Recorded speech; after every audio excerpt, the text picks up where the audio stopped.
Welcome to my channel. This is the third video of this series, connecting the balance sheet to the income statement to the statement of cash flows.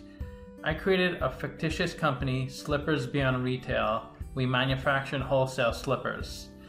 And in the first video, which I'll link in the description, we did the 2020 year. In the second video, we did 2021. I'll link that also in the description. And now I'm going to do the 2022 year. But I'm going to do the transactions for 2020 and 2021, but I'm going to do it fast. But if you want to see it in more detail, watch the videos in its entirety. So in 2020, the first thing we did was we added $50,000 of cash to the company. We took it out of our bank account. So we add $50,000 of cash to the balance sheet and $50,000 to owner's equity. We own the company. It's a private company. That's why it says owner's equity. When it goes public, which is in 2022, it'll say stockholders' equity or shareholders' equity. Now the second thing we'll do is buy $30,000 of inventory from Slippy, a company. What we do is we send this company a $30,000 check. So we take $30,000 out of cash and we add $30,000 to inventory. And we're gonna make the inventory into really nice slippers. So they give us the raw material, we make it into nice slippers, and then we sell it to Walmart. We make our first sale. From the $20,000 of inventory, we sold that for $50,000 to Walmart. So we reduced $20,000 out of inventory in the balance sheet. We put that onto the cost of revenue on the income statement. And then we receive $50,000 of cash from Walmart. So we add $50,000 to the balance sheet in cash. And we add $50,000 to the revenue line on the income statement. As you can see, assets is $80,000 and equity plus liabilities is $50,000. We're off $30,000.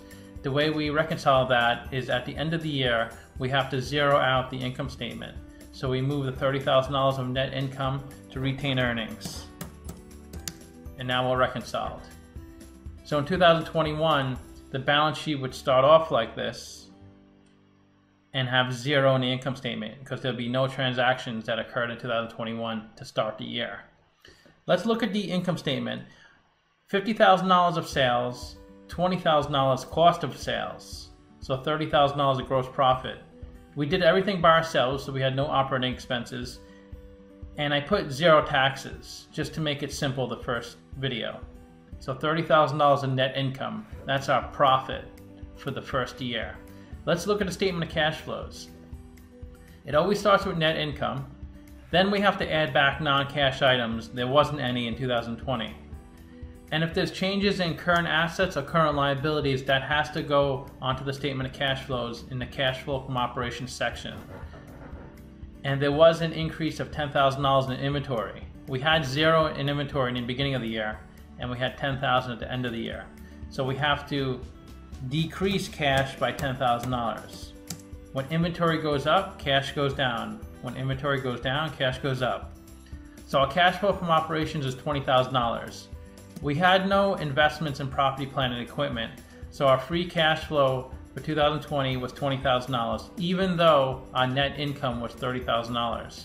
The reason that is because we have $10,000 of inventory sitting on the balance sheet, which we will use in the future, and that will improve our cash flow, but as of now, it's detracting from our cash flow. So this is the end of 2020. So these numbers are the beginning of 2021. Let's go to 2021. It starts off with these exact numbers. Now let's do the transactions. The first thing, we buy $10,000 of inventory from Slippy Co. So we send Slippy Co. a check for $10,000, so we minus $10,000 from cash, and we add $10,000 to inventory.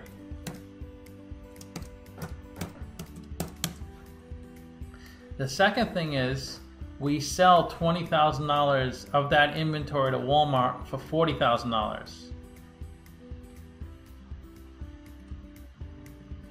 And remember, we receive generic slippers and make them look really nice. That's why we mark them up. So $20,000 of inventory we take off the balance sheet and we put it into cost of revenue. Now we don't receive cash of $40,000. We receive $20,000 cash, $20,000 on credit. So we have to increase cash $20,000 and increase accounts receivable $20,000. But we have to record the entire revenue. Even though we didn't receive all the cash, we only received half of it.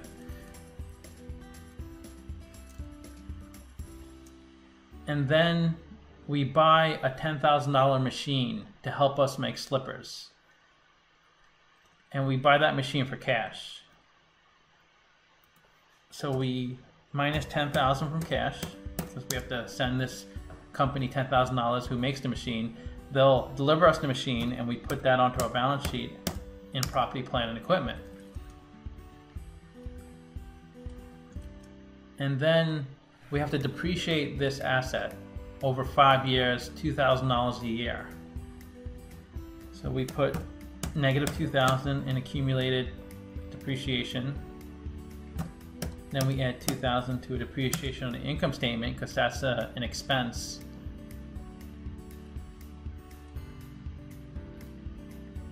And you see our taxes, it's automatically calculated based off of our operating profit. 20% of our operating profit is $3,600. So we have to take that out of cash. So minus $3,600. And now you see we're off $14,400.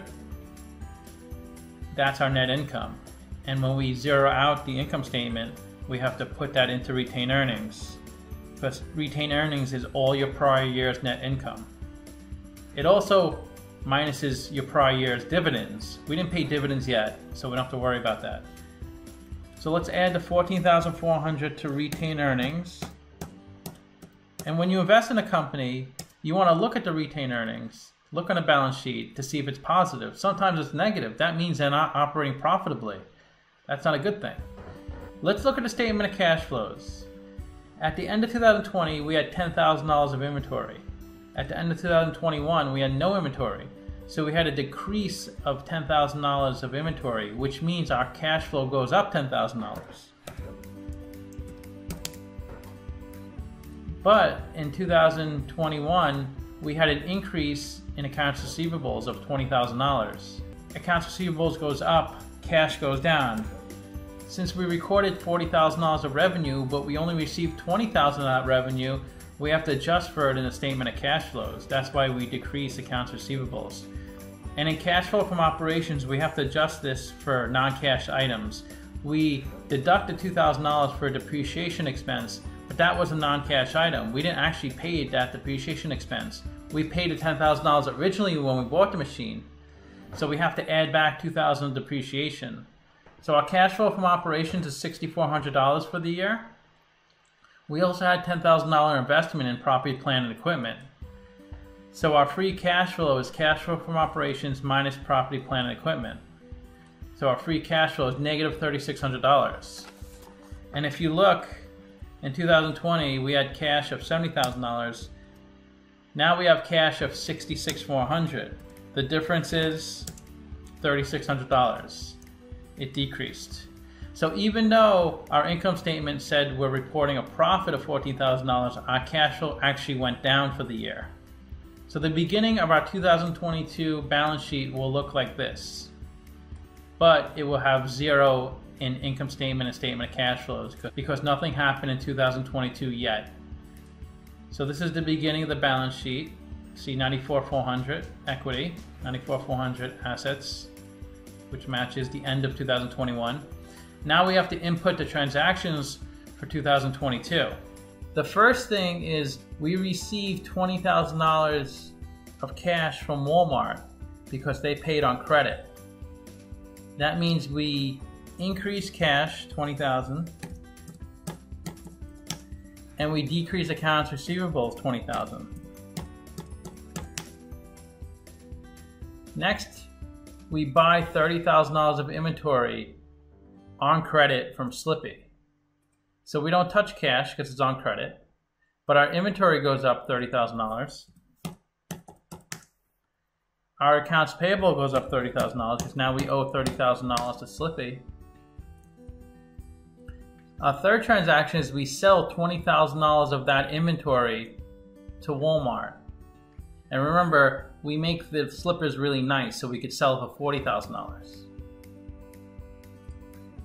So we decrease $20,000 of inventory.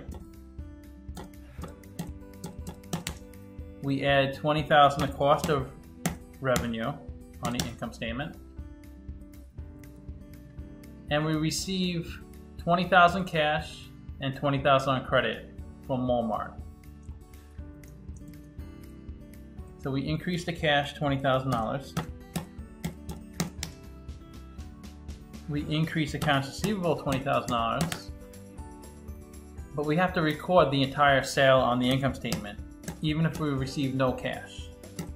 But we did receive half of it in cash. The slipper making machine we bought last year in 2021, we have to depreciate it for 5 years. We only depreciate it 1 year. So let's do another year of depreciation. So we have to add $2,000 depreciation expense to the income statement, and we have to deduct another $2,000 on accumulated depreciation on the balance sheet. Now, if someone looked at the balance sheet, they would know the machine originally cost $10,000 and we depreciated it $4,000. So the current value of the machine is $6,000 because of wear and tear. Now we're going to IPO the company because we're growing and we need more cash. I'm going to assume all the transactions from the past were in thousands, even though I didn't say that. For instance, we just had that sale to Walmart of $40,000. That's actually $40 million because I put thousands up here, but $40,000 on the income statement. It just makes more sense when we IPO for $50 million. Why would we get that much money when we only have a few thousand in revenue?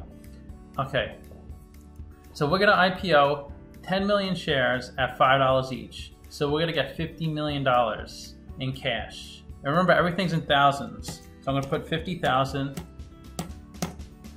in cash.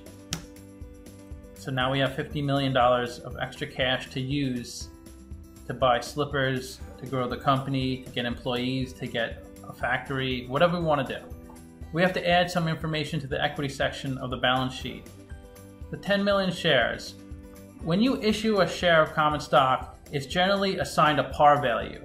Most companies use 1 penny as a par value, but you can use $1, a tenth of a penny, whatever you want. It's just an arbitrary number to keep track of the shares in the market.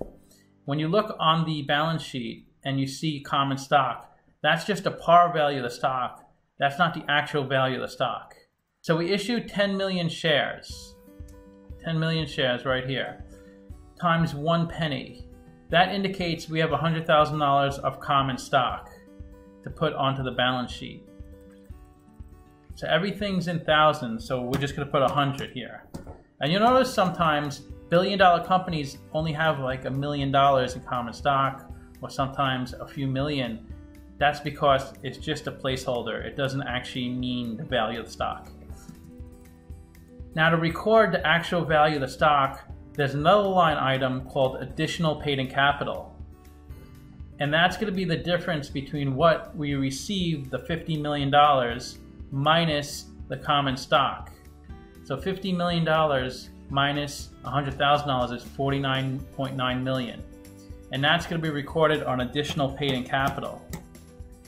So we recorded the stock issuance on the balance sheet. Now we don't own the company anymore.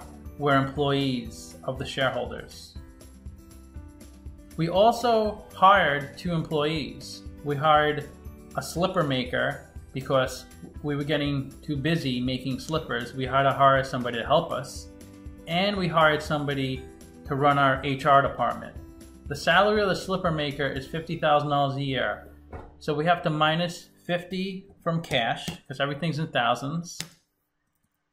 And then we're going to add 50 to cost of revenue, because this employee is part of making the product. So we have to put his salary into cost of revenue. The HR person receives a salary of $70,000.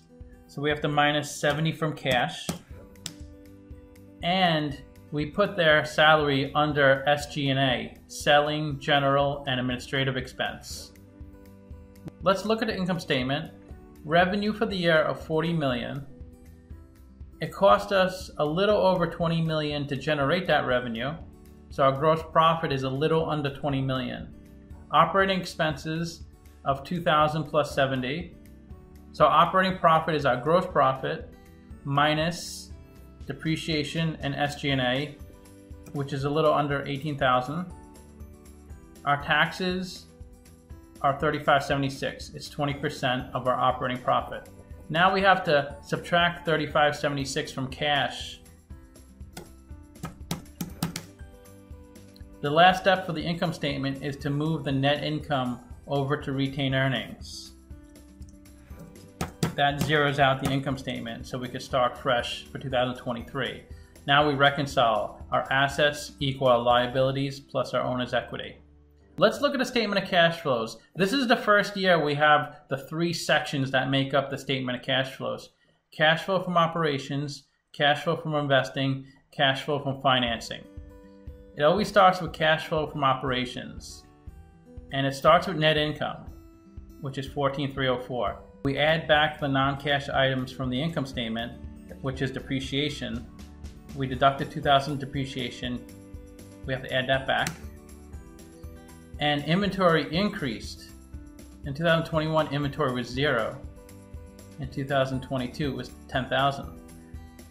Increased inventory decreases cash because that inventory is just sitting on the balance sheet doing nothing. When we do use the inventory and sell it to someone, we will increase cash flow from operations that amount of money. There was no changes in accounts receivables. It was 20,000 last year, now 20,000 this year. So that's 0. Accounts payable, we didn't have any last year. This year we have 30,000. When accounts payable goes up, cash goes up because we received the $30,000 of inventory, but we never actually paid it. When we do pay it, our cash will go down. So our cash flow from operations is 36,304. This year we didn't invest in property, plant, and equipment. Last year we did 10,000 and we reported that. But this year we didn't. We did have common stock issued, so that does affect cash flow from financing. That was 50,000 or 50 million, because everything's in thousands. 50,000 cash flow from financing. Our cash increased 86,304 for the entire year. 50,000 of that was from financing. 36,304 of that was from our operational business. And if you look, last year in 2021, our cash was 66,400. To end 2022, it's 152,704. And what's the difference? You guessed it, 86,304. That's a good way to double check. But our free cash flow is 36,304. It's not 86,304 because free cash flow is cash flow from operations minus capital expenditures. Cash flow from investing does not affect free cash flow. And you can see in 2022, we had a positive $36,000 of cash flow, even though we reported $14,000 of net income. So that's good. We want to see lots of free cash flow. That makes up for prior years when we had free cash flow less than net income in both 2020 and 2021. Now to start 2023, it's going to look like this, but this is all going to be zeroed out over here. As you can see, it's all set up, waiting for new transactions in 2023. Let me know what you think of the video. Leave a comment. I'll be sure to answer. Thanks for watching.